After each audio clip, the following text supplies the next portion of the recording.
माझी तेरी कश्ती के तलबगार बहुत हैं, इस पार कुछ और उस पार बहुत हैं। जिस शहर में खोली है तूने शीशे की दुकान, उस शहर में पत्थर के खरीदार बहुत हैं। नमस्कार, इस वीडियो में हम समझते हैं कि निकट दृष्टि दोष यानी कि मायोपिया क्या होता है। निकट दृष्टि दोष को इंग्लिश में क्या बोला जाता है? मायोपिया। तो मायोपिया को समझते हैं। तो ऊपर आपको स्क्रीन में निकट दृष्टि दोष दिखाई दे रहा है, ठीक है। देखो, निकट दृष्टि दोष को समझने के लिए यदि निकट दृष्टि दोष लिखा तो तुम्हें क्या लगने लगता है? जैसे हम लिखते हैं निकट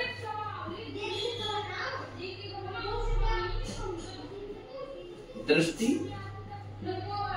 दोष, इससे आपको लगता है कि भाई निकट की वस्तु नहीं दिखाई देती है। निकट दृष्टि दोष हो तो निकट की वस्तु नहीं दिखाई देती है, दूर की वस्तु दिखाई देती है, जबकि ये गलत हो जाता है। निकट दृष्टि है प्लस दोष लगा के इसको समझ लो।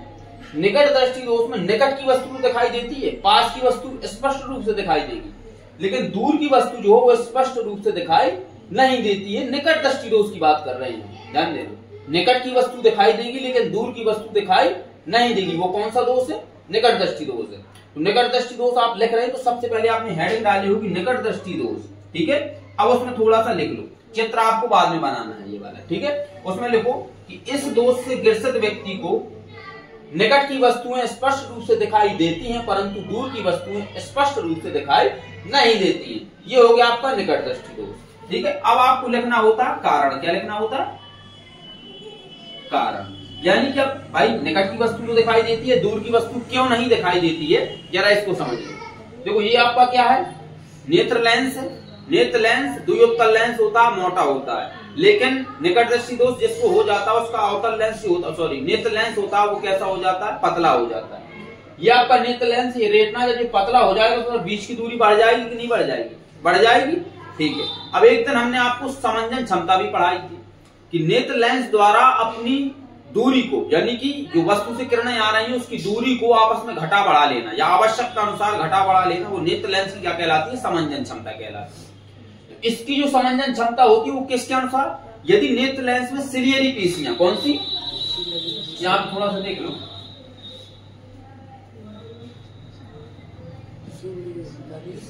सिलियरी पेशियां। यदि नेत्र लेंस में सिलियरी पेशियां हैं तब तो वो अपनी फोकस दूरी को घटा या बढ़ा सकता है। यदि ये पेशियां समाप्त हो जाती हैं तो वह अपनी फोकस दूरी को घटा और बढ़ा नहीं सकता है। दो कारण समझ में आए क्या क्या? कि एक तो है नेत्र लेंस का पतला हो जाना, एक है सिलियरी पेशियों का खराब हो जाना यानी कि क्षतिग्रस्त हो जाना।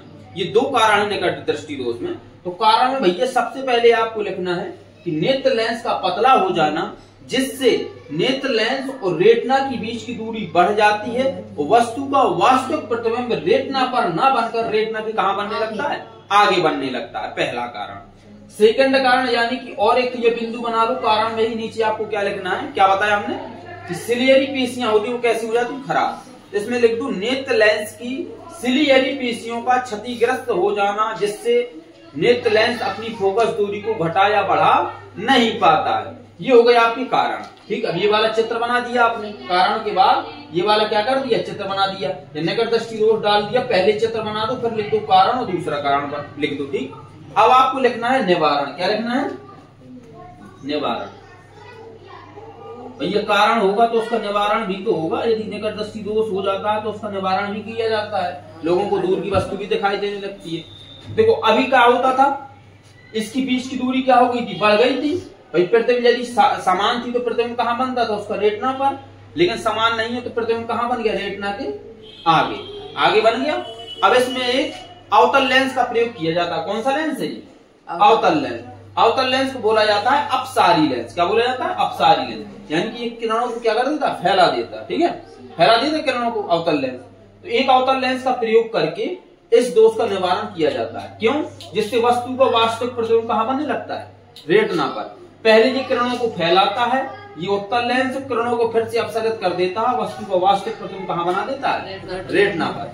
तो निवारण में आपको क्या लिखना है कि इस दोष का निवारण अवतल लेंस की सहायता से किया जाता है, जिससे वस्तु का वास्तविक प्रतिबिंब रेटिना पर बनने लगता है। अब आपने ये चित्र बना दिया होगा। चित्र बनाने के बाद क्या बनाना है आपको? यहाँ पे चित्र बनाना है।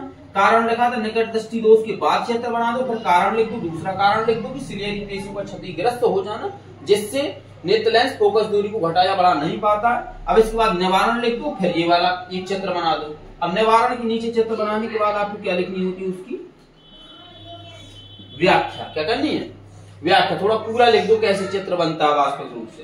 तो इसमें लिखना है कि इस दोष से या इस दोष का निवारण अवतल लेंस की सहायता से किया जाता है, क्योंकि वस्तु से आने वाली किरणें अवतल लेंस अपसरित करके नेत्र लेंस तक पहुंचाता है तथा नेत्र लेंस पुनः इन किरणों को, देखो तुम्हें फैलती हुई दिखाई दे रही है यहाँ से कि नहीं, बताओ। दिखाई दे रही है फैलती हुई। तो क्या है कि अवतल वस्तु से आने वाली किरणों को, जो क्या हमने बताया कि अवतल लेंस अपसरित करके नेत्र लेंस तक पहुंचाता है, तो नेत्र लेंस पुनः इन किरणों को अपसरित करके रेटिना पर इसका वास्तविक प्रतिबिंब बना देता है। तो ये था आपका निकट दृष्टि दोष यानी कि मायोपिया। तो आई होप कि आपको ये वीडियो समझ में आया होगा। यदि समझ में आता तो भैया अपने दोस्तों के साथ भी शेयर कर दिया करो ताकि वो भी इसका लाभ उठा सके, ठीक है। लेकिन लिखना कैसी है, 4 नंबर का क्वेश्चन आता है, ध्यान से समझ लो आप। 6 नंबर का भी हो सकता है, 2-2 नंबर के तो चित्र ही होते हैं, ठीक है। 2 नंबर के तो चित्र ही होते हैं। तो सबसे पहले निकट दृष्टि दोष लिखेंगे आप, फिर इसके बाद चित्र बनाएंगे, फिर दोनों कारण लिखेंगे, फिर छोटा सा निवारण लिखेंगे। इस दोष का निवारण अवतल लेंस की सहायता से किया जाता है, जिससे वस्तु को वास्तविक प्रतिबिंब रेटिना पर बनने लगता है। इतना लिखने के बाद आप ये वाला चित्र बनाएंगे, फिर इसकी करेंगे व्याख्या। तब एक स्पष्ट रूप से दिखाई देता है जब एग्जामिनर को, तो बढ़िया नंबर देता है आपको, ठीक है। लिखने का तरीका ही सबसे अजीब होना चाहिए, तब नंबर मिलते हैं। ऐसे आप लिख दो कि पूरे पैराग्राफ में सब चित्र ही ना बनाओ, कुछ ना करो, तो क्या मतलब होता है। अलग अलग पॉइंट, निकट दृष्टि दोष अलग, कारण उसका अलग, दूसरा कारण अलग, निवारण अलग, फिर इसके बाद उसका चित्र अलग, निवारण की व्याख्या अलग। ये स्पष्ट रूप से प्रतिबिंब कैसे बना, एक विधिवत तरीका से होना चाहिए, ठीक है। तो वीडियो को लाइक करना है, आपको शेयर भी करना है। मिलते हैं नेक्स्ट वीडियो में, तब तक के लिए जय हिंद।